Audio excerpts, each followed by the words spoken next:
Hey everyone, I'm 28, female, and I got married to my husband, 29, male, 5 days ago.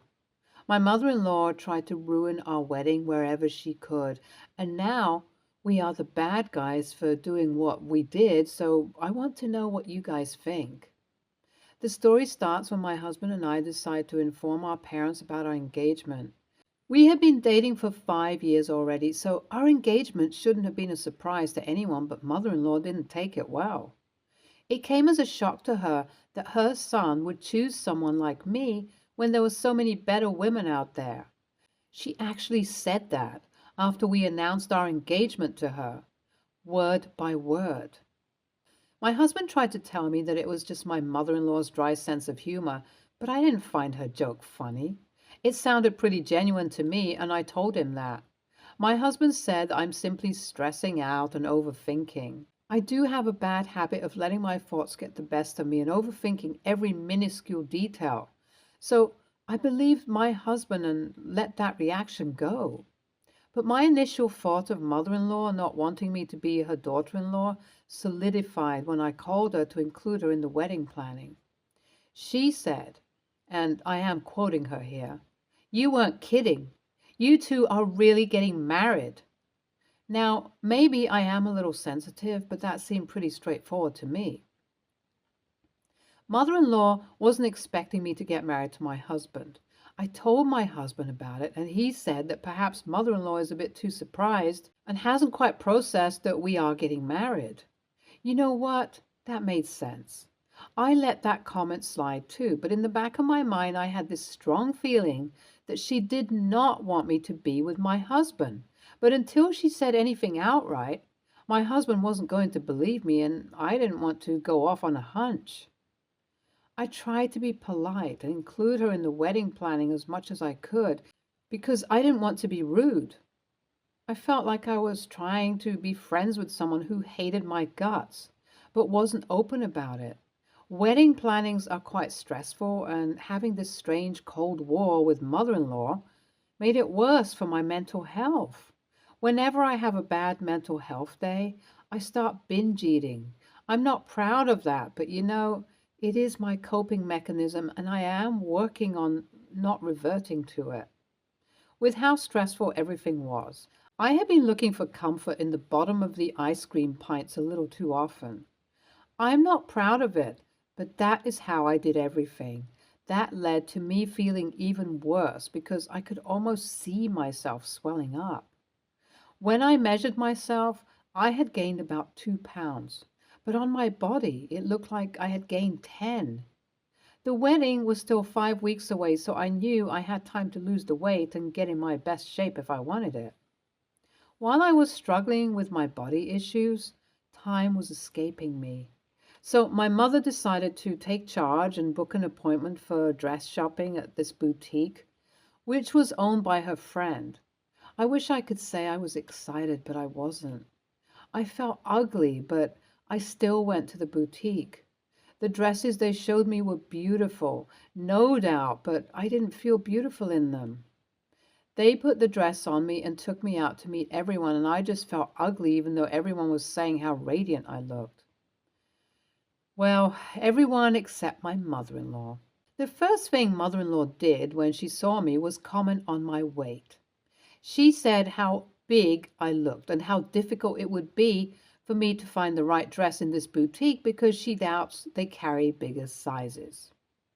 Every time I stepped out with a new dress on, my eyes would automatically drift to mother-in-law, who looked completely unimpressed by the dress. She succeeded in making me feel worse without even trying, and I felt so terrible for letting her get to me like that.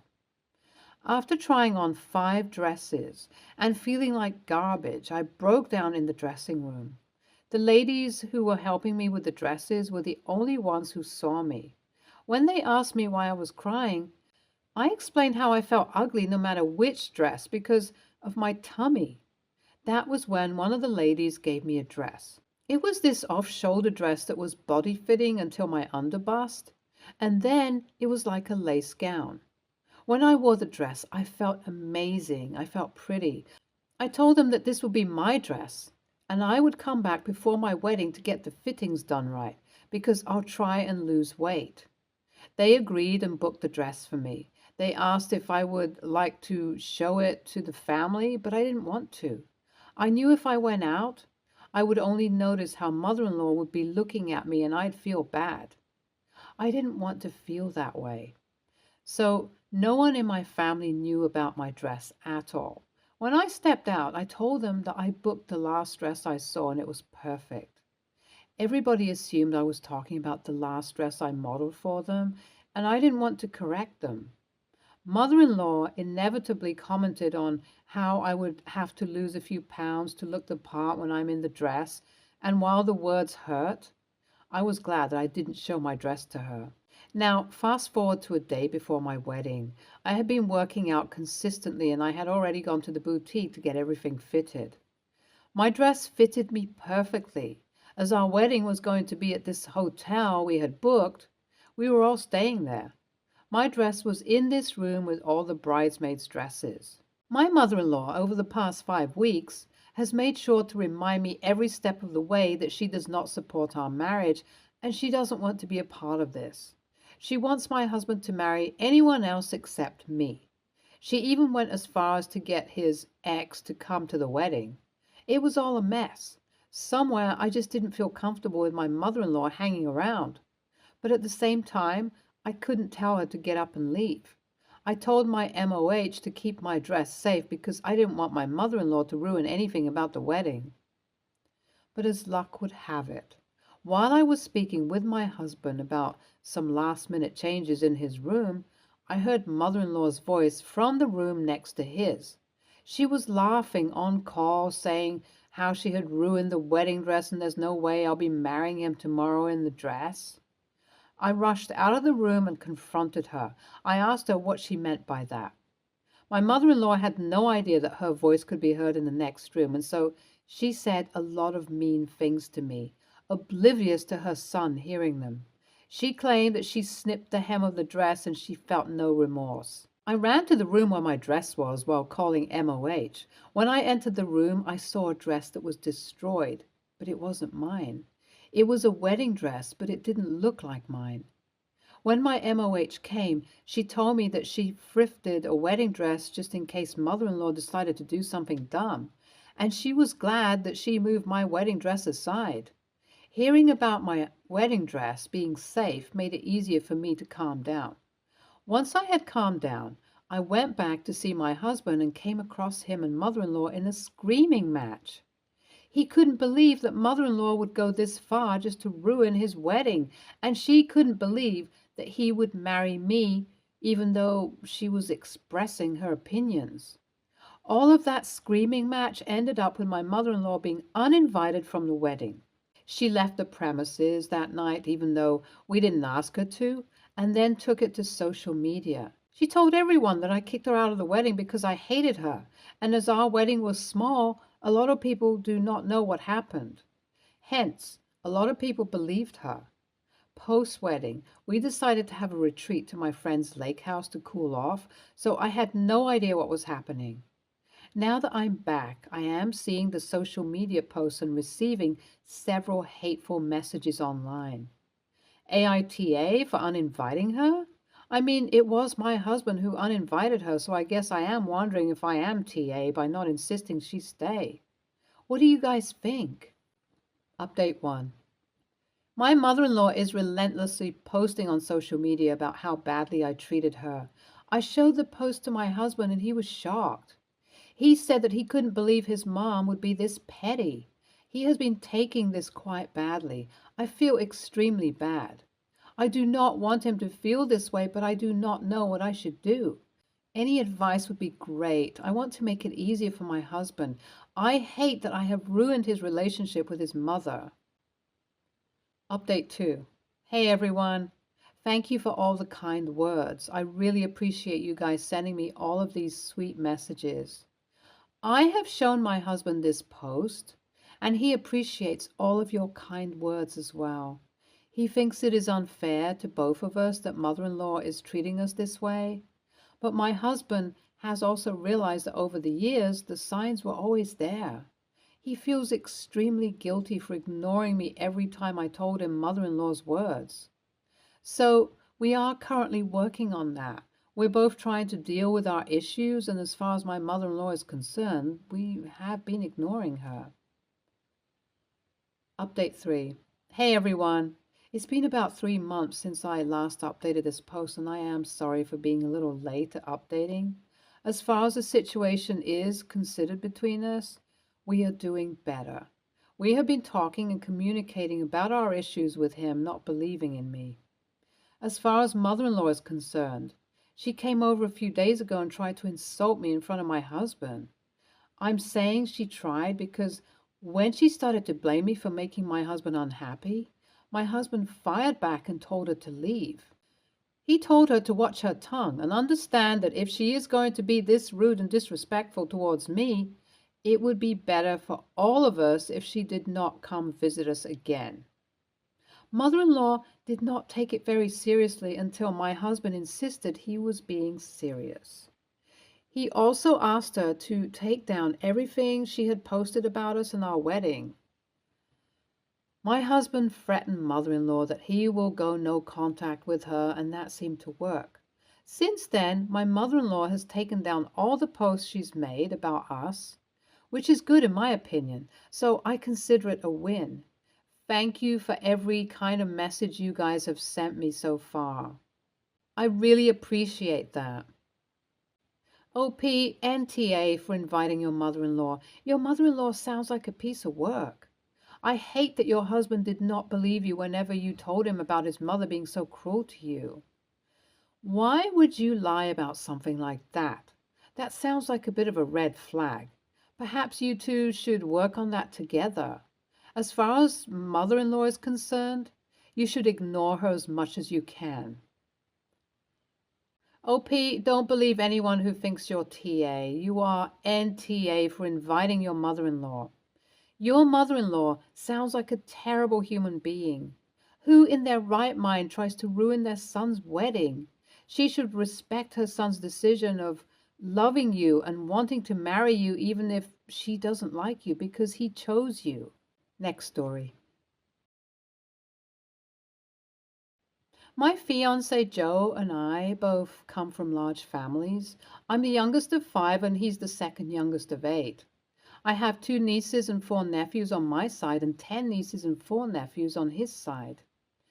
His oldest sister had 3 girls, Ava, 10, Ellie, 4, Lily, 17 months. She wasn't capable of being a good mom to them, so we've had them for the past 8 months. The girls started calling us mommy and daddy within a month, and we're looking into making this permanent. Joe and I are getting married in June. We decided to have a small, semi-formal wedding with just our close friends and immediate families. We don't need 12 flower girls and 8 ring bearers, so we decided that only the nieces that live with us will be part of the wedding. Ava's going to be the flower girl, and Ellie and Lily are going to be the ring bearers. We're also taking them to get their hair and nails. Ava and Ellie will get their nails done. I'm also going to let Ava get her makeup done. When we said we weren't going to have our nieces and nephews in the wedding because there's too many of them, our siblings assumed our kids also weren't going to be in the wedding. We've been getting offers from siblings to watch the kids before and during the wedding, and we said that wouldn't be necessary. They're in the wedding and I'm taking them with me to get ready. Word got around to the siblings, and most of them are mad at me for favoring one set of nieces over the others.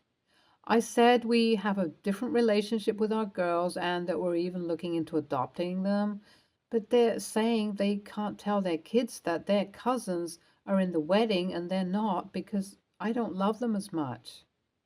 They've been wearing Joe down, and he's mentioned telling the girls that we can't have any flower girls or ring bearers because it'll make their cousins upset. But they're really looking forward to the wedding, and I don't want to make them upset or let them think their cousins' feelings are more important than theirs. AITA for only having our girls at the wedding? NTA, your siblings sound entitled and exhausting. You don't need to explain it any more than you already have. Your nieces live with you. They're in your wedding. Your other nieces and nephews are welcome at the wedding, but the wedding party is set and they are not a part of the wedding party, period. All the siblings are AHs. Being that these kids will hopefully permanently be your children one day, this is perfectly acceptable in every way. You will have those memories to look back on one day as a family of 5.